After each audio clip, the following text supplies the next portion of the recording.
We miss this little girl. Hi, Roberta. So after saying goodbye to Roberta and nearly missing our boat as we went to the wrong port, we finally got our ferry, but only just. Oh my god, it was so stressful. By the time I got on the boat, I felt like a overheated lobster. Though we spent most of our crossing sleeping, we did manage to get up on deck to get some sea air and take in some of those awesome ocean views. Next stop is Karpathos. So after collecting our hire car, we began the 44-kilometre drive to Olymbos, a small town up in the mountains.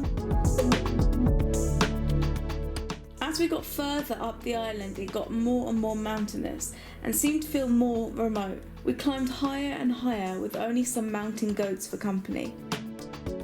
The scenery is so dramatic, but the roads at times felt quite scary as we got higher up the mountain. It started to look more like gravel track than road as we crossed over the landscape. There were points where I was starting to worry whether Google had taken us down some random person's yard or some random pathway, because the roads really didn't resemble roads at all at this point. Olymbos is located in the north of Karpathos and one of the most northern villages of the island. For centuries, Olymbos was isolated from the southern part of Karpathos and was not accessible by the sort of roads we know today. That only came about in the last decade. So we've arrived in Olympos, a small town up here in the mountains, which up until the 1970s was completely unreachable by road. Roads in the 1970s were not like roads that we would know today. It's a very unique spot.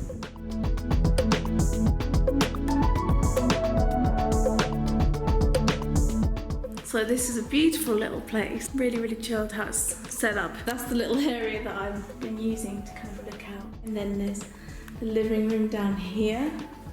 That's where the kitchen is. And then upstairs is the bedroom. But sorry, we've kind of trashed it a little bit. And then you've got obviously the lovely balcony area here.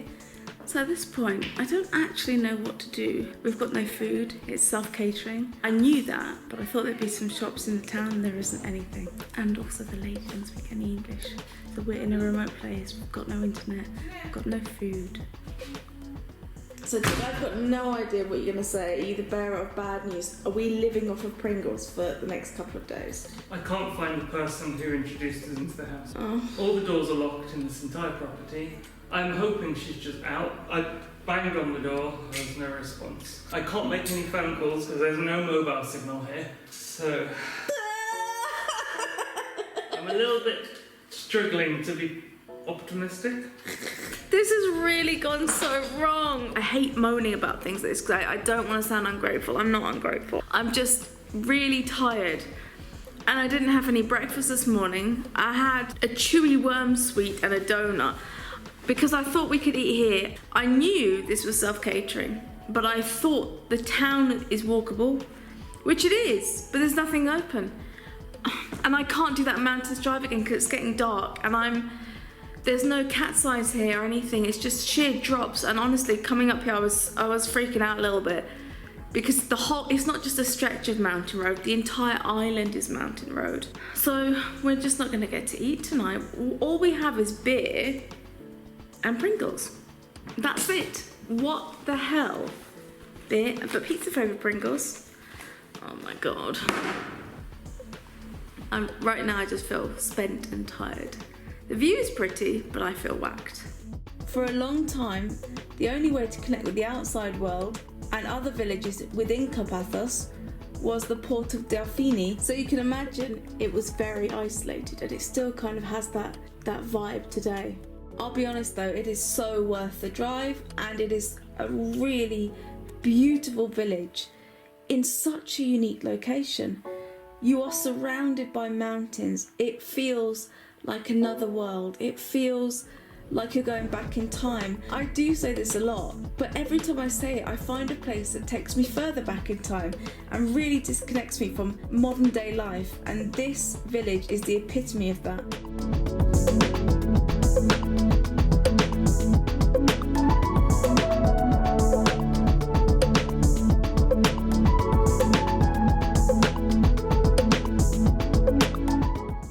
see what's in store for us when we leave, like what we're gonna find. Hopefully we can find something food related.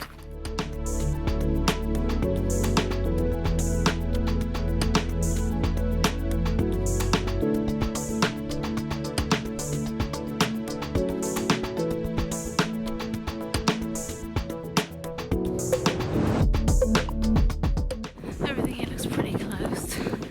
There's not a soul around. So the village of Olympos is filled with steps and narrow alleyways, and as a consequence, vehicles have to stay on the outskirts. So if you want to visit Olympos and you're not staying overnight like we did, then there's a parking area where cars and scooters can park. But I would definitely recommend it. It's such a unique experience and well worth it. Oh my god, success! We found somewhere to eat. This is the view in the restaurant at the top.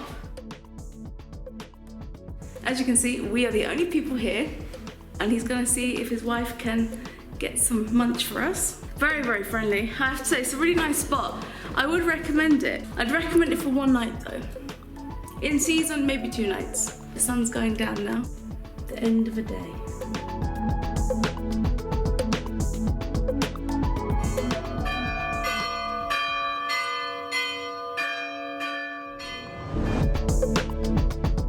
There's tig salad, and there's my zucchini flowers. We got some bread, some beer, and it's getting dark now. We're talking to Nikos here about the situation. Don't want to get into too much of it with COVID, but me and him are both on the same page, that's all I'll say. But I won't share my views either way, whether they're pro the COVID stuff or against it, because I don't want to make my channel be like about that. But it's nice to find people that think in my headspace.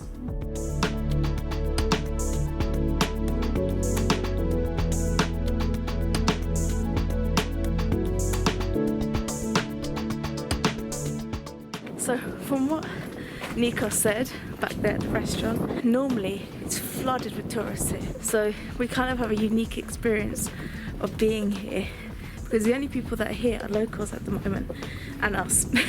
This is definitely a really, really cool place to visit, and I'm glad we've come.